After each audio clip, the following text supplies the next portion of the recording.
पंकजा मुंडे यांचे पीए अनंत गर्जे यांच्या पत्नीने आत्महत्या केली। काही महिन्यांपूर्वी अनंत गर्जे यांचं लग्न झालं होतं, तर ही आत्महत्या नाही तर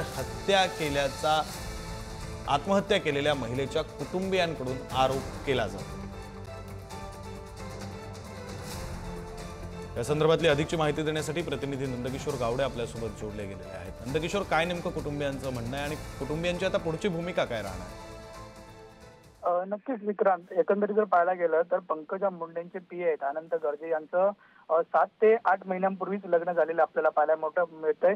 एकंदरीत मोठ्या दिमाखात हे संपूर्ण लग्न सोहळा आहे तो पार पडलेला आपल्याला पाहायला मिळत होता। मात्र काल रात्री जर पाहायला गेलं तर त्यांच्या पत्नी ज्या आहेत त्या पत्नींनी आत्महत्या केल्याचं समोर येत असलेलं आपल्याला पाहायला मिळतं। मात्र ही आत्महत्या नसून ही हत्या असल्याचा आरोप जो आहे तो कुटुंबियानं केलेले आपल्याला बघायला मिळतो। सध्या जे पीडित कुटुंबीय आहेत ते सध्या वरळी पोलीस स्टेशनमध्ये पोहोचलेला आपल्याला पाहायला मिळते। पुढची जी प्रोसेस आहे ती खरं तर पोलिसांकडून केली जाते, प्राथमिक चौकशी आहे ती सध्या केली जाते।